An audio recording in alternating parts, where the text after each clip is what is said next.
Welcome to California Now, a podcast produced by Visit California. I'm Satirius Johnson. California's 4 urban gateways are firmly established as cultural hubs that feature amazing restaurants, museums, theaters, hotels, and other attractions, but they all offer so much more than that, including vast outdoor spaces that provide locals and visitors with plenty of fresh air experiences. We'll start in San Diego, where you can tour the historic Gaslamp Quarter on a bike or a Segway and visit beautiful La Jolla Cove. Folks get a really great experience with Mother Nature right there. You can smell the ocean water. You can even sometimes feel the spray of the water when you're standing there looking at the seals that call La Jolla Cove home. After that, we'll check out the remarkable culinary scene in and around Anaheim, and we'll meet an author who wrote the book on hiking in LA's Griffith Park, which you've definitely seen in movies and on TV. It's over 4,300 acres. It is the largest city park in Los Angeles and one of the largest city parks in the country. And celebrated San Francisco chef Tracy Desjardins shares some of her favorite spots in the Presidio, including great ways to enjoy views of the Golden Gate Bridge. That's all coming up on California Now. San Diego has a lot to offer, whether you're there for sunshine, sightseeing and fresh air, world-class craft beer, or whatever. My next guest runs the kind of place that can help you get your bearings so you know where to go. Kenneth Lippman runs Another Side of San Diego Tours. He leads people on hikes, bike rides, and Segway tours all around the county. Welcome to California Now, Kenneth. Thank you for having me. I'm excited to be here. So, showing people around San Diego, enjoying the phenomenal weather, how did you get into this line of work? Well, actually, it's kind of a unique story. I used to work for a small bank. Many people probably haven't heard of it. It's called Chase. And I was a loan officer at the time of the banking crisis and walked into work one day and basically was told that we're all being laid off. And I actually thought that was really a blessing because I knew what I wanted to do while I was daydreaming in my cubicle there, making a pretty good living. I actually was very passionate about the tourism and travel industry, and I thought of the company Another Side of San Diego Tours, where I could maybe take people on a little bit better experience of San Diego.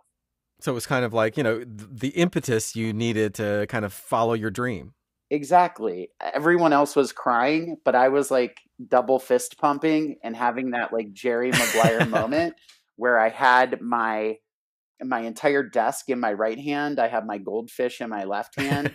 And I'm like, I'm going to go start a tour company. Who's coming with me? Oh, wow. That's really amazing. Why San Diego? Well, I went to The Ohio State University, and when I would walk to class, I used to think, this is a frozen tundra. This should not be inhabited.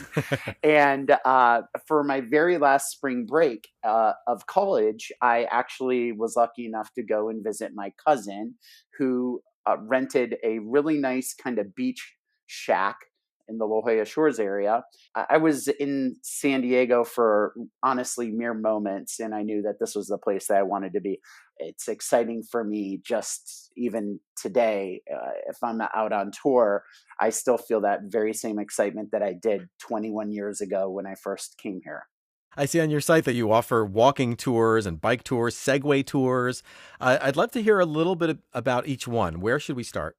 The tour that we're famous for is called the Gaslamp Segway Tour. And the name is kind of a misnomer because it covers so much more than the gas lamp, but it's a cool name and I've stuck with it for all these years, so I'm not going to change it. But it covers the Gaslamp, the Bayfront, and we go up to Balboa Park. And the park is so big that we go from basically the Prado, the main part of the park, from the front to the back in the Prado area. So where the museums line the park, the center of the park. And then we come back downtown. We offer that same tour as a bike tour and also as an e-bike tour. So a lot of the different tours that we have, they kind of overlap, but it's just, what did you want to ride today? Did you want to ride a Segway and do an an exploration of downtown San Diego? Did you want to ride a bike through Balboa Park? We also offer food tours because downtown San Diego is famous for having lots of different great restaurants. Is it called the Gas Lamp District because the street lamps are still lit by gas? Yeah, well, there's actually just 4 remaining gas lamps. They're on the corner of Fifth Avenue and Market Street, and those are the only remaining ones. But back in the day, when the ships would come in, the sailors wanted to have fun. They had gone all the way around South America, and they hadn't seen a lady in a long time. And it became kind of a rough spot, known for gambling and brothels, houses of ill repute, et cetera, et cetera. So there were gas lamps that would like keep the light on to try to prevent what was happening. But that later became the name of the area or the particular district, which is considered a historic district. And it's like 16 blocks big, but it's actually, even some of the surrounding areas consider themselves in the gas lamp. But yeah, it was basically to try to make the night into day and to kind of make it keep the party going. To keep the party so going, but keep it a little bit safer. Yeah. You mentioned food tours. I'm guessing that Little Italy must be on that itinerary. Is it? Absolutely. Little Italy is actually become the hottest part per se of downtown. And the reason that it's so popular is it's not just Italian food. It's got lots of different types of food. Tapas. You can find the best steakhouse in downtown, arguably in Little Italy. It's also famous for its farmers market that they have there every Saturday. And there's a really cool place that I like personally. It's famous for fried chicken. It's called the Crack Shack. And that's really cool too. But there's some really high end, like almost what we would consider like LA style restaurants, like Juniper and Ivy and Kettner Exchange and Urban Wood. And these are, I don't know all of the chefs, but these are like world-class famous chefs that have opened their restaurants down there. And it's really an amazing place. Great place to get some craft beer with Ballast Point, which was a local craft brewery that opened in, I think it was maybe a year or two ago. It sold for over $1 billion. So yeah, makes you want to start making beer in the garage or whatever. You never know what can happen. So Kenneth, I know you show people around La Jolla. Can you tell us what people get to see when they are visiting La Jolla with you? Absolutely. La Jolla is really known as the jewel of San Diego, and there is so much to see there. It's really, in my opinion, the most beautiful part of the city. We like to start by going to the highest coastal mountaintop. That's called Mount Soledad. And at Mount Soledad, there's actually a war memorial up there as well. But it gives you a bird's eye view of the entire coast. And on a clear day, there's no better view of the entire city of San Diego and the ocean that you can get from up there. We also like to take people to La Jolla Shores, which is at the base of the mountain. This is probably considered the most family-friendly beach in all of San Diego. It's a very wide open beach, and it's got a really cool landmark there as well, which is Scripps Pier. Scripps Pier is part of the Scripps Institute of Oceanography. And while we can't go out on the pier, it really is beautiful to see the pier and the entire beach area and the entire cove from there. And that brings me to La Jolla Cove, which is really one of those things that honestly will take your breath away. La Jolla Cove is a protected ocean sanctuary. And actually less than 1% of the ocean is protected. So that means no fishing, no drilling, no anything that could possibly hurt Mother Nature there. Basically, it's so beautiful. It's famous for the La Jolla kayak tours that go and check out the caves. Once you're in a kayak looking up at La Jolla, it gives you an amazing perspective of La Jolla itself, where you can see the houses that are on the hillsides and even the ones that are closer down to the cove. And then the caves were actually formed by millions and millions of years of the tide coming in and out and basically crashing up against the sandstone, which makes up La Jolla Cove. So we offer the La Jolla Cove kayak tours as well, so you can come check those out. And then really the highlight of seeing La Jolla is the children's pool. And at the children's pool, that's where the harbor seals and sea lions like to go and chillax, I like to say. And you'll see them also during pupping season. You'll see the really, really small harbor seals. But folks get a really great experience with Mother Nature right there. You can smell the ocean water. You can even sometimes feel the spray of the water when you're standing there looking at the seals that call La Jolla Cove home. It's amazing. Well, Kenneth, this has been really great. Thank you so much for joining us on California Now. I appreciate it. Kenneth Lippman is the owner of Another Side of San Diego Tours online. That's anothersideofsandiegotours.com. As always, we'll have links to all the places we talked about on today's episode and lots more on our website. Visit california.com/podcast. This is California Now.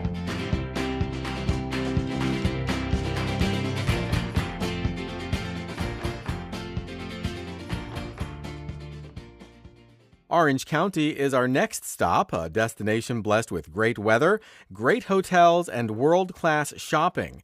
As my next guest demonstrates, it also boasts a wide variety of options for foodies, including breweries, cocktails, and international cuisine.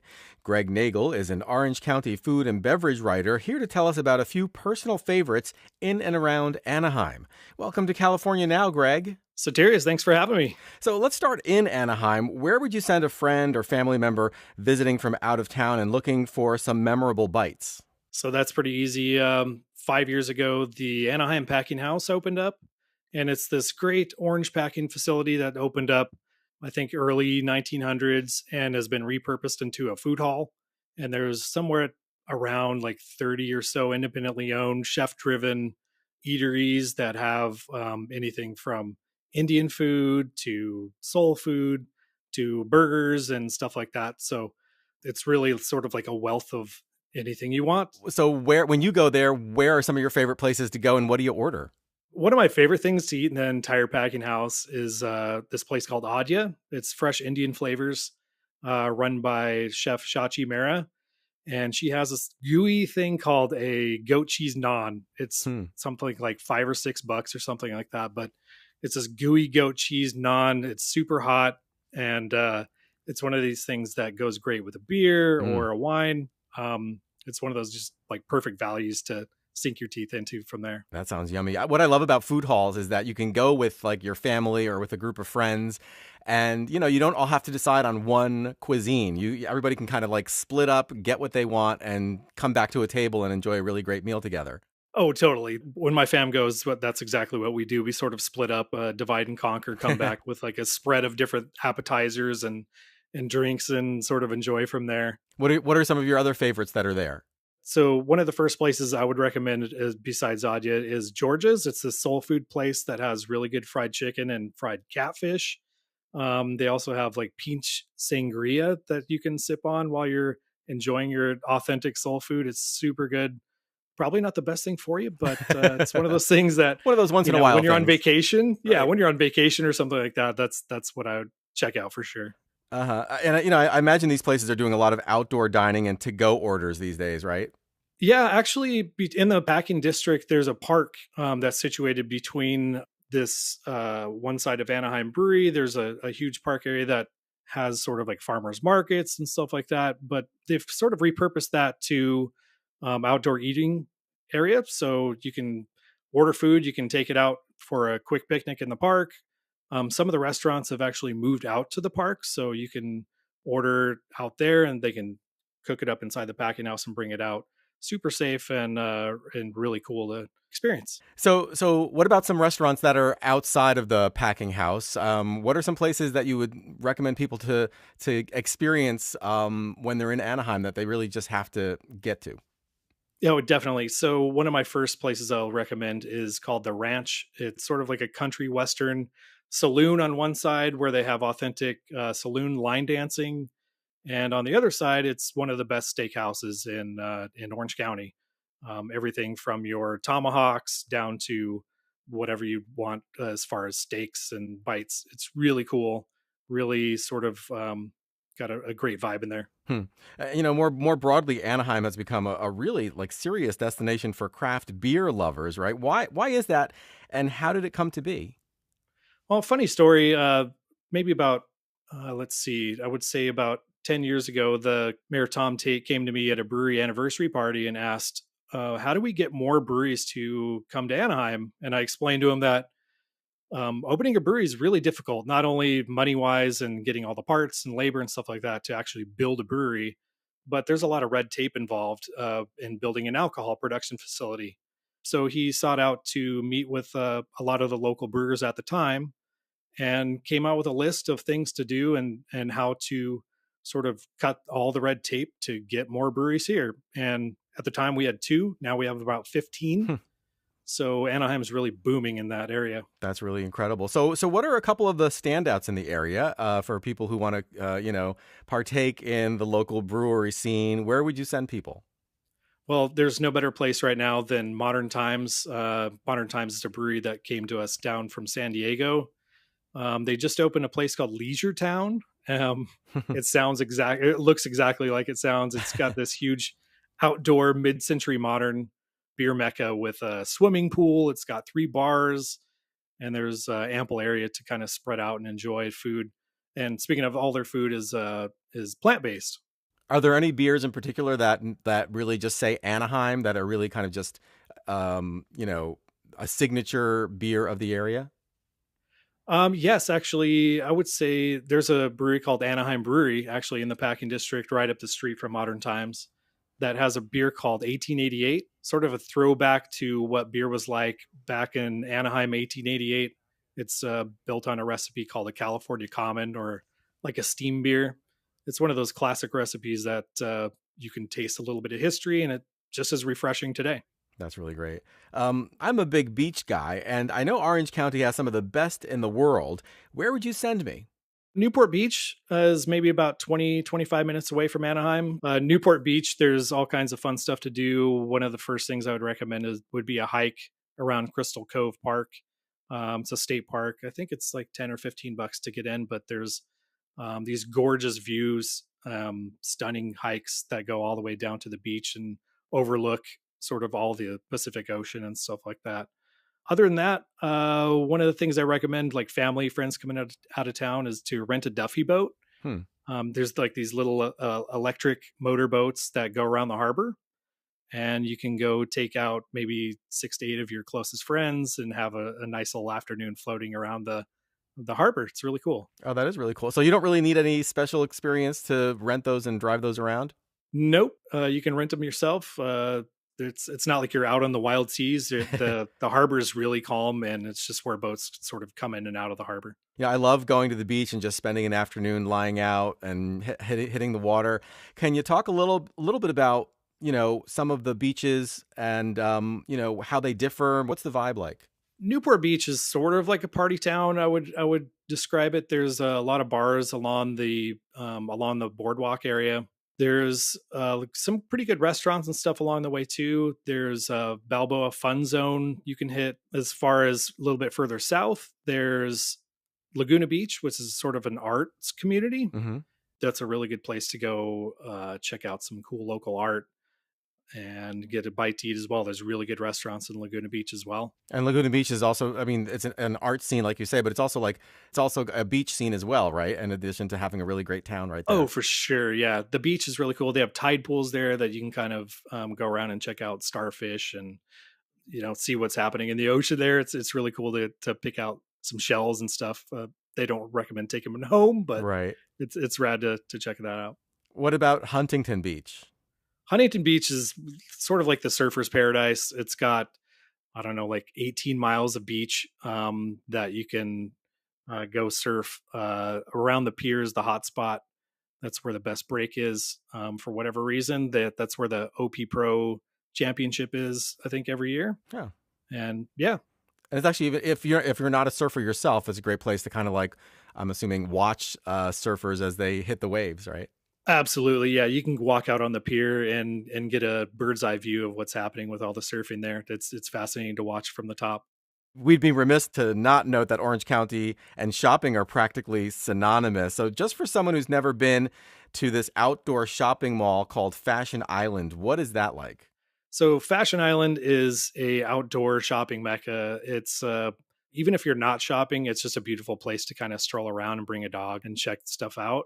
There's really cool fountains and koi ponds and stuff like that. So you can, even if you're not shopping, you can.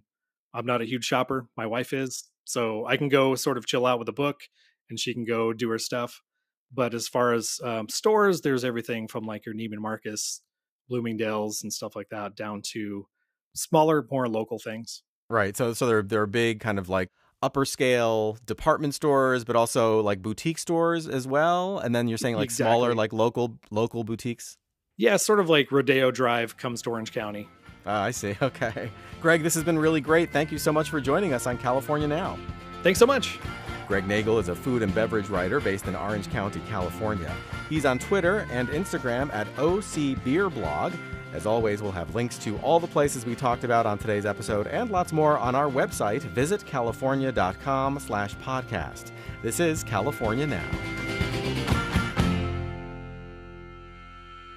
Even if you've never been to Los Angeles, you've seen Griffith Park in movies, going back to Rebel Without a Cause, or in TV shows like Criminal Minds. At over 4,000 acres, the park is huge, and my next guest, Casey Schreiner, literally wrote the book on the place. It's called Discovering Griffith Park, A Local's Guide. Casey's here to tell us about a few favorite hikes and other ways to take it all in. Welcome to California Now, Casey. Thank you so much. Great to be here. So I feel like I know of Griffith Park, but I don't really know it. So let's start with the basics. What are the Griffith Park essentials? Sure. So Griffith Park is, it's over 4,300 acres. It is the largest city park in Los Angeles and one of the largest city parks in the country. It's home to the Hollywood sign, the Griffith Observatory, the LA Zoo, among many, many other features, including, between 50 and 70 miles of hiking trails, equestrian trails, biking paths, museums. It really is, kind of despite the fact that many, many people know about it, and between 10 and 12 million people a year visit it, it remains kind of an undiscovered gem of Southern California. That's kind of crazy. I mean, so many people visit it, but I guess it's so large that you don't necessarily feel in a crowd when you're in Griffith Park because it's just so big. Yeah, I mean, that's one of the things about it is it is multiple times the size of both, New York Central Park and San Francisco's Golden Gate Park. But the difference is those parks are kind of those big rectangles, right? Like when you think of a big city urban park, you kind of think of that classic Central Park. You can see the whole thing in one fell swoop. Griffith isn't like that. It's got these weird tendrils kind of going off in every direction, and there's literally a mountain range running through it. It's the far eastern end of the Santa Monica Mountains, so you really can't see the whole park all in one spot. How did you first get the idea to write a book all about Griffith Park? Well, I am lucky enough to live pretty close to Griffith Park. I live just off one of the southern entrances in a neighborhood called Thai Town in LA, kind of East Hollywood. So I can walk to the park, and I've lived there for about 7.5 years now. And Griffith Park was my go-to hiking location when I didn't want to spend time in my car driving out to the Santa Monicas or the San Gabriel Mountains. The park celebrates its 120th anniversary next year, and as I was kind of hiking and digging into the park and learning its history, I was really shocked to discover that no one has ever written an in-depth guidebook for it. It's been written about in many other books before, but there's no one that's ever really done like kind of a pocket visitor center for the park, which is what I did with Discovering Griffith Park. So I figured, hey, it's never been done. I live right next to it. I might as well do it. And, the park really is in everything from like La La Land to the zoo scene in Anchorman and even the original Adam West Batcave, right? Yep, that's the Bronson Cave, which is a leftover remnant from a quarry that was operating kind of near the turn of the century. And that small little leftover quarry cave has been in so many things. It's been in Star Trek. It's been in Army of Darkness. It was in the John Wayne flick, The Searchers. But it is most famous for the Batcave. And it's actually a really easy hike if you just want to get to the Batcave. And if you are looking to see the Hollywood sign, that's also one of my favorite places to see it, right from the other side of the Batcave. You mentioned the Hollywood sign. Is there a way to kind of get close to it or see it that doesn't disturb people who live around there? Because a lot of people do live right around the park.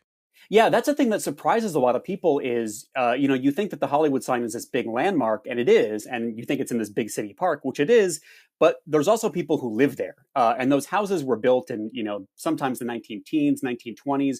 The roads are really not built for the kinds of traffic that a major tourist attraction like that would create.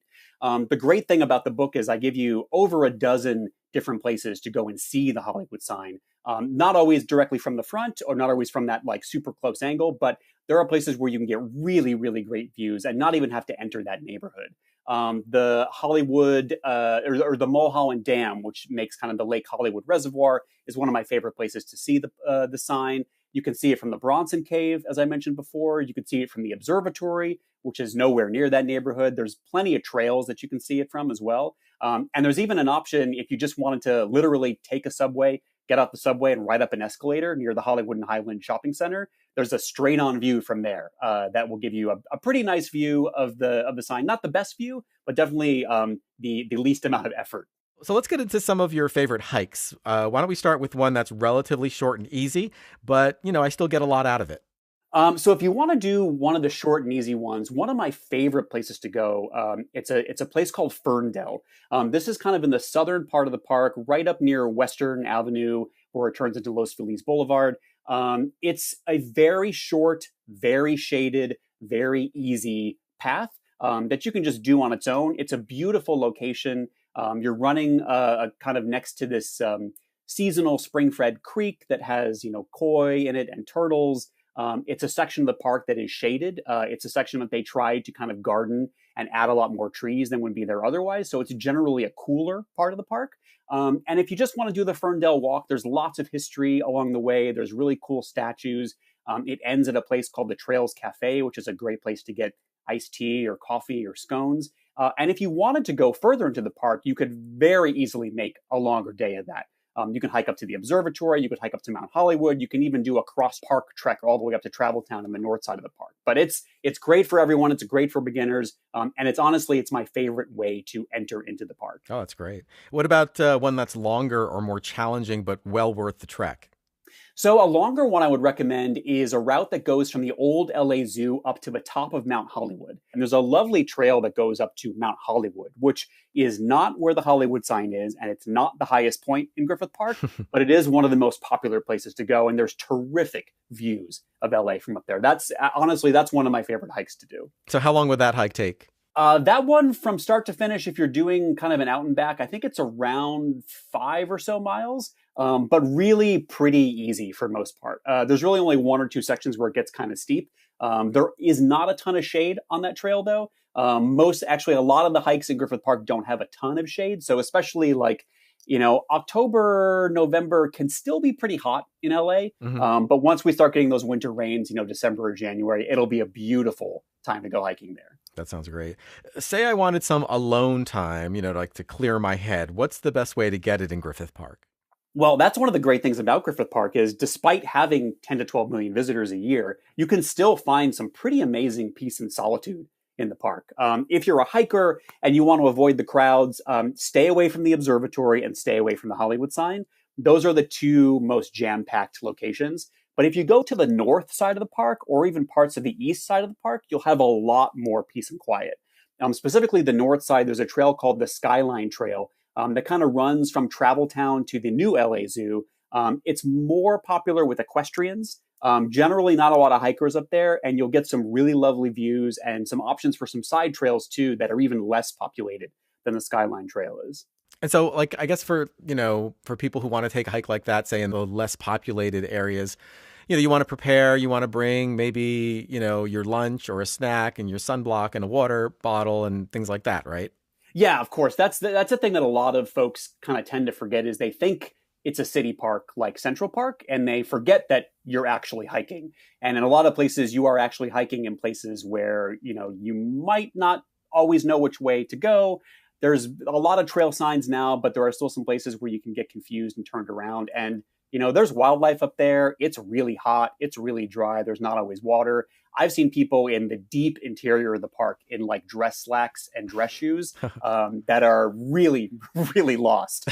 So definitely don't make that mistake. It's a lot of the hikes in Griffith Park are not really, really difficult, but they are still hikes and you are still out in the wilderness. Yeah, you definitely have to be prepared. And is there self-service throughout the whole Griffith Park? Not the complete Griffith Park. And depending on what carrier you have, you can be inside Griffith Park and looking at like an IKEA or an In-N-Out burger and not have any cell signal. Wow. So don't depend on your cell phone. For the most part, you'll be okay. But don't depend on your cell phone. Don't make that the only thing that you do to be prepared. Right. Well, before I let you go, I know Griffith Park has more than 100 years of history. Do you have any favorite nuggets to share? Oh, man, there are just so many great items of history in Griffith Park. And one of the things that I really discovered while I was working on this book was that you can really tell the entire history of Los Angeles and the history of the West in Griffith Park. There's land rights issues. There's water rights issues. There were riots in the park. There were one of the very first gay-ins in the world was in the park. There's been protests. There's been cultural movements. There's been movies. There's been TV. There's been weird murders. It's really whatever you want to tell as far as the story is concerned. You can tell it inside Griffith Park. Well, Casey, this has been really great. Thanks so much for joining us on California Now. Thank you so much, and hope you have a great time in Griffith. Thanks. Casey Schreiner is the author of Discovering Griffith Park, a local's guide. You can find it online or through your favorite bookseller. As always, we'll have links to all the places we talked about on today's episode and lots more on our website, visitcalifornia.com/podcast. This is California Now.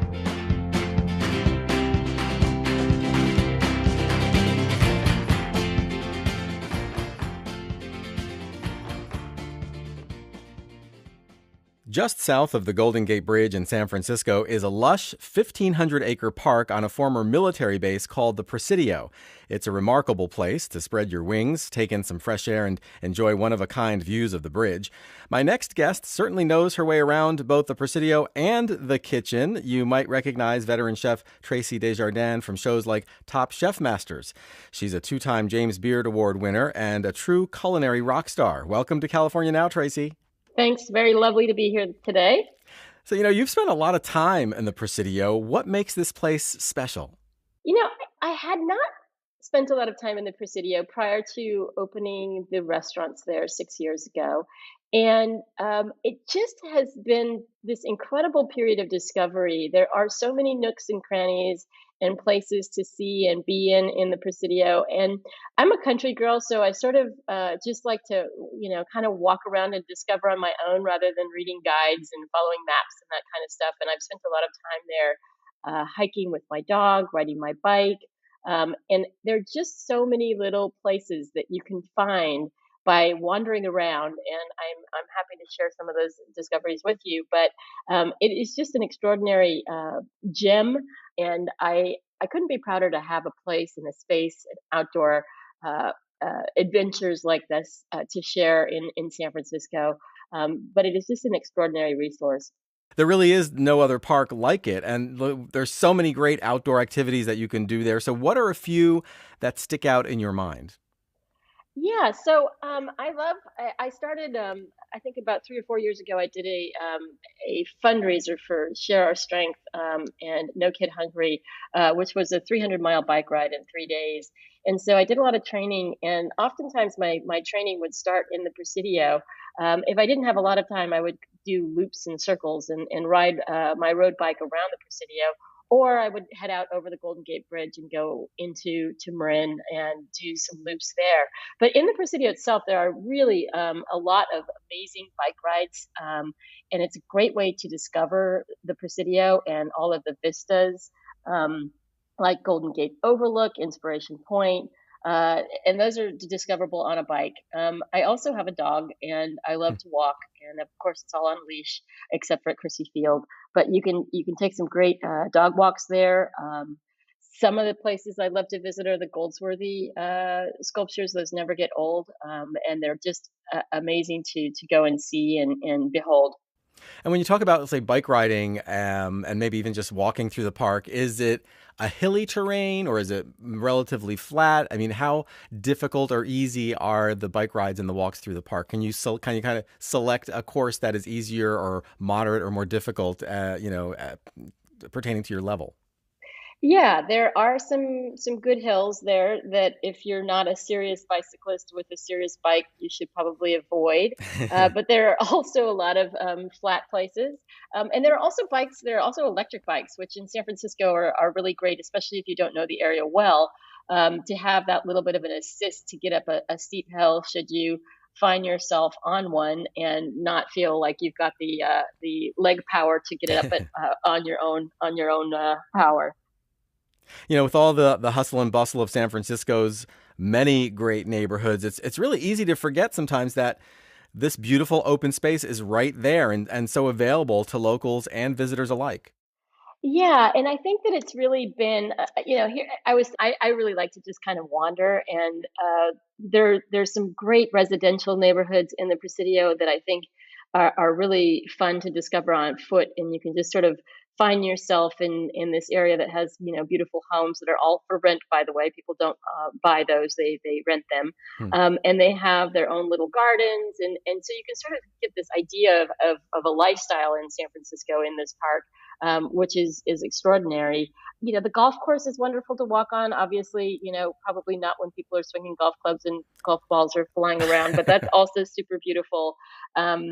Some of my favorite spots are El Poland Spring, Fort Point. I love, and again, I'll mention the Goldsworthy sculptures because those are something that are just so special and unique to Presidio and really shouldn't be missed. So what are these sculptures like? Are they very big? Are there a lot of them throughout the park? Talk to us a little bit about what these sculptures are like. Yeah, so there are four Goldsworthy sculptures in the Presidio. One is called Spire, and that one's fairly evident. It is a tall structure that looks like a teepee without a cover on it, and super super beautiful. And you can actually see that one from the road. I think it's Arguello that goes down the Arguello Gate. Spire is pretty easy to find. There is Earthwall, which is I think it was his most recent sculpture that he put in. Really gorgeous. And then in Lover's Lane, there's Tree Fall, which is a great place to walk your dog on a leash. You can cruise through and see this beautiful, it's a flat sculpture that's a layout of eucalyptus logs that have fallen. And then the last one is in the Powder Magazine, which is just opposite the Officers Club. And that one is called Tree Fall. And it's the ceiling of this old tiny little powder keg magazine opposite the Officers Club, and just extraordinary. And Goldsworthy has been a frequent visitor. He loves the Presidio. He loves the natural forms that are found there, and so that's a real treasure, and certainly a worldwide destination place and thing to visit when in the Presidio. Yeah, it sounds it. So when you're looking for some solitude in the big city, is there a particular place in the Presidio that you like to go to?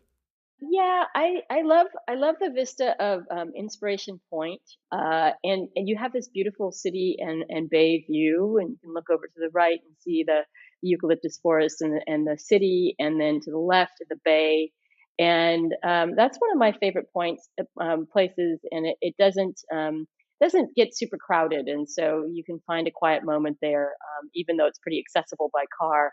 And of course, Fort Point is really special because it's right underneath the Golden Gate Bridge, and you can see the surfers who are extraordinarily brave off to your right that are surfing that little break that comes in right under the Golden Gate Bridge, and look at the bottom of the Golden Gate. But I mean, I know that I certainly haven't discovered all of the places in the Presidio. There are so many, and it's worth just wandering around. And there's this great big project going on right now at the Presidio called the Tunnel Tops, which kind of seems like it's going to be adding a whole new great amenity to the park. Can you tell folks a little bit about what the Tunnel Tops are? Yeah, the Tunnel Tops were the project to cover up the freeway that bisected the Presidio. And what they've been working on over the last few years, and this is due to open in 2021, is to go ahead and take the freeway and put it inside of a tunnel, cover that up, so that they can create these parklands that will reach from the main post down to Crissy Field. And the designers, the landscape architects that they chose for the project are the same ones who did the High Line in New York. And so this promises to just cinch the Presidio as a world destination and make it at the top of everyone's list. Obviously, San Francisco and the Bay Area are already a wonderful place to visit from anywhere that you live, or if you're a San Franciscan. But this is going to make this park, I think, something so special where you can really walk from the main post down to Crissy Field and enjoy the vistas of the San Francisco Bay and the Golden Gate Bridge and Marin County as you stroll along and enjoy the beautiful space that's going to be created. What's something a lot of people don't realize about the Presidio? Maybe something that you've come to appreciate just by the virtue of spending so much time there. I think that you can make it your own wonderland, and it's not very crowded. That's the thing that I find extraordinary, is that you can really find, if you go and walk around there, that you could really have private experiences where you really didn't see very many people. And I find that just amazing in an urban area, that you can really kind of just carve out your own little space and feel, like there's some solitude and some space around you. And I think that to me is really the beauty of it, is just, and discovery. I know that there are places I have not seen in the Presidio still, and can wander through and, not look at a map and just discover little hidden gems here and there. It really sounds like a really great place, especially if you want to spend time outdoors. It's a really wonderful place with the vistas and everything else. Tracy, this has been really great. Thank you so much for joining us on California Now. Thank you. It's been a pleasure. Tracy Desjardins is a longtime San Francisco chef. You can read more about her online at tracydesjardins.com, and she's on Instagram at Tracy Desjardins. For more on the Presidio, visit presidio.gov, and we'll have links to all the great places we discussed on our website, visitcalifornia.com/podcast. This is California Now.